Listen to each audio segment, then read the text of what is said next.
بسم اللہ الرحمن الرحیم الصلاۃ والسلام علیک یا رسول اللہ وعلی آلک واصحابک یا حبیب اللہ الصلاۃ والسلام علیک یا نبی اللہ وعلی آلک واصحابک یا نور اللہ۔ درود پاک پڑھنے کے بے شمار فضائل و برکات ہیں، بہت ساری احادیث فضائل درود میں ملتی ہیں۔ جب ہم درود پاک کے فضائل سنتے ہیں تو اس کی امپورٹنس کا اندازہ ہوتا ہے، لیکن کبھی کبھی شیطان ہے نا، دماغ میں کسی کے یہ خیال ڈال سکتا ہے کہ جناب بہت اچھی بات ہے درود پاک پڑھنا، پڑھ لیا تو ٹھیک ہے، نہیں پڑھا تو کوئی گناہ تو نہیں، کوئی مسئلہ تو نہیں۔ لیکن ایسا ہے نہیں۔ درود پاک کچھ خاص وقت اور لمحات ایسے ہوتے ہیں کہ جب درود پاک پڑھنا لازمی بھی ہے۔ میں ایک واقعہ آپ کو سناتا ہوں جس سے یہ بات مزید آپ کو سمجھ آ جائے گی۔ رات اندھیری تھی اور ہماری امی حضور بی بی عائشہ صدیقہ طیبہ طاہرہ رضی اللہ تعالی عنہا فرماتی ہے، میں گھر میں کچھ سی رہی تھی۔ آج کل تو لائٹس وغیرہ ہیں، لیکن ابھی بھی اگر مسجد کی لائٹ بند کر دی جائے، ساری لائٹیں بند کر دی جائیں تو ہمارے لیے کسی چیز کو ڈھونڈنا مشکل ہو جائے گا۔ آپ فرماتی چراغ گل ہو گیا اور میرے ہاتھ سے جو سوئی تھی جس سے میں سی رہی تھی وہ بھی گر گئی۔ اب سوئی کتنی چھوٹی سی چیز ہوتی ہے، اگر ابھی بھی گر جائے تو ڈھونڈنا تھوڑا مشکل ہو جائے گا، حالانکہ روشنی ہے، مگر اندھیرے میں تو کوائٹ امپاسبل۔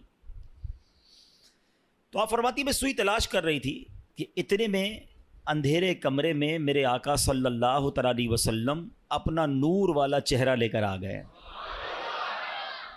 اچھا دیکھیں، آج بھی دنیا میں اللہ تعالیٰ نے کچھ لوگوں کے چہروں پہ بڑا نور، بڑی روشنی، بڑی رونق دی ہوتی ہے، لیکن ہم نے یہ کبھی نہیں سنا۔ ہم یہ کہتے ضرور ہے کہ یہ چہرہ بڑا نورانی ہے یا بڑا چمکتا ہوا ہے، مگر سرور کائنات علیہ الصلوۃ والسلام کے نور کا عالم دیکھیں کہ میرے آقا جب ان کے کمرے میں داخل ہوتے ہیں، بی بی عائشہ فرماتی چہرہ انور سے اتنا نور نکلا کہ پورا کمرہ ہی جگمگانے لگ گیا۔ اور کتنا جگمگایا، کتنی روشنی ہوئی، کیا فرماتی اس نور کی روشنی میں نے اپنی گمشدہ سوئی کو تلاش کر لیا۔ آئے سمجھ آ رہی بات؟ اچھا پھر جب یہ منظر تو ہو گیا، اچھا یہ حدیث ہم نے کئی بار سنی ہوگی، مگر بعض اوقات یہیں تک سنی ہے۔ اس کا اگلا حصہ بڑا امپورٹنٹ ہے۔ بی بی عائشہ صدیقہ رضی اللہ تعالی عنہا نبی پاک سے بڑی محبت کے ساتھ عرض کرتی ہیں کہ یا رسول اللہ، میرے آقا آپ کتنے حسین ہیں، آپ کتنے باکمال ہیں۔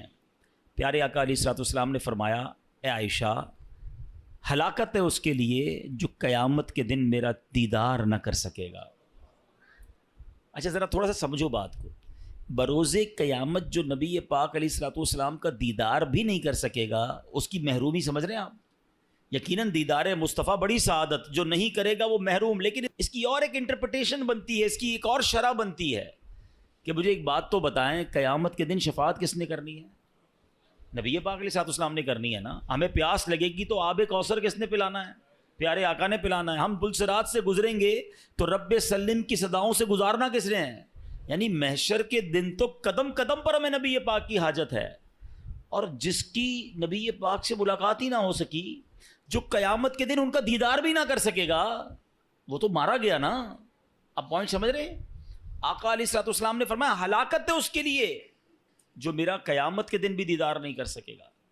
بی بی عائشہ نے فوراً پوچھا، یا رسول اللہ وہ کون ہے بدبخت؟ آپ علیہ الصلوۃ والسلام نے فرمایا بخیل ہے وہ شخص۔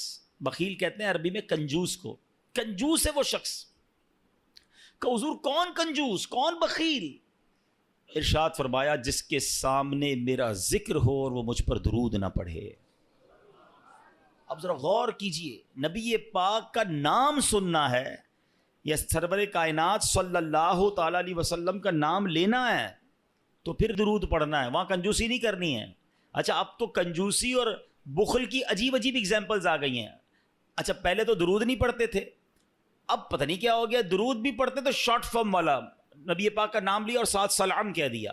معاذ اللہ، صلی اللہ تعالی علیہ وآلہ وسلم، کم از کم پورا تو درود پڑھو یار۔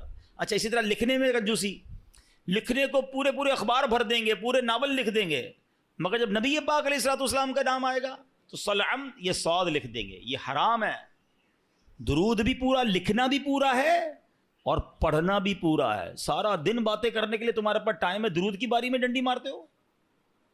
اور پھر درود پاک تو میری نیکیوں میں اضافے کا وظیفہ ہے نا، میرے گناہوں کی معافی کا وظیفہ ہے، میری تو نبی پاک میں حاضری لگانے کا وظیفہ ہے آقا کی بارگاہ میں. تو پھر میں درود پاک پڑھنے میں کیوں کنجوسی کروں؟